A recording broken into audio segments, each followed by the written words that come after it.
नमस्कार मंडळी, जय जगन्नाथ सर्वांना. तर आज आपण इथे राजम्याची भाजी कशी बनवायची ते बघणार आहोत. रेसिपी अगदी साधी सिंपल आहे. चॅनलला सबस्क्राईब करा, लाईक शेअर करा. इथे मी 1 वाटी राजमा रात्रभर पाण्यामध्ये भिजवून घेतलेला आहे. गॅसवर कुकर ठेवले, त्याच्यामध्ये पाणी ओतले आणि भिजवलेला राजमा त्याच्यात टाकून घ्यायला लागले. कुकरमध्ये 6 ते 7 शिट्ट्या काढून घेतलेल्या आहेत आणि राजमा अशा पद्धतीने वापरलेला आहे. गॅसवर कढई गरम करायला ठेवली आणि कढईमध्ये 1 पळी भरून तेल ओतायला लागले. तेलामध्ये अर्धा चमचा मोहरी टाकलेली आणि अर्धा चमचा जिरे टाकले. तर 1 तेजपत्त्याचं पान टाकलेले आणि बारीक कुटलेला लसूण तेलामध्ये तळसून द्यायचा लालसर होईपर्यंत.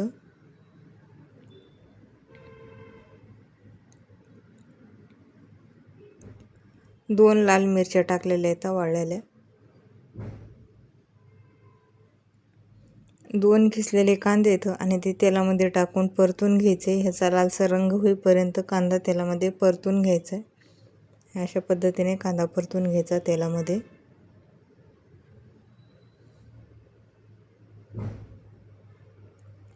अर्धा चमचा हळद टाकलेली.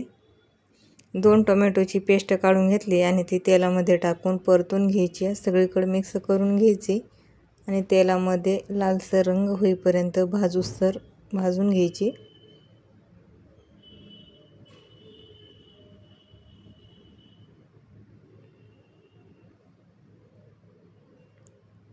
आता याच्यामध्ये 1 चमचा भरून लाल काश्मीरी मिरची पावडर टाकली लालसर रंग येण्यासाठी.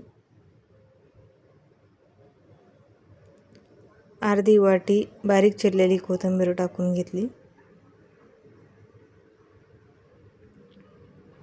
आणि अर्धा चमचा लाल मिरची पावडर टाकली आणि वापरलेला राजमा याच्यामध्ये टाकून घेतला आहे आणि मिक्स करून घ्यायचा आहे सगळीकडून.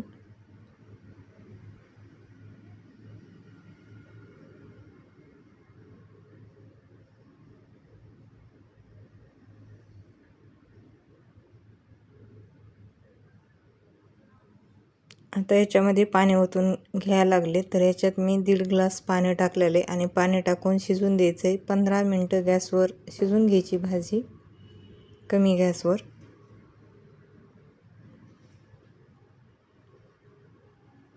सगळं पाणी मी 1.5 ग्लास टाकले आणि 1 चमचाभर चवीपुरतं मीठ टाकलेले. चमच्याने एकदा सगळीकडून मिक्स घेतलं की मग भाजी व्यवस्थित शिजते. आता इथं भाजी शिजलेली, गॅस बंद केलेला आहे मी. अशा पद्धतीने भाजी तयार झाली. कशी वाटली रेसिपी कमेंटमध्ये नक्की सांगा. पूर्ण व्हिडिओ बघितल्याबद्दल धन्यवाद.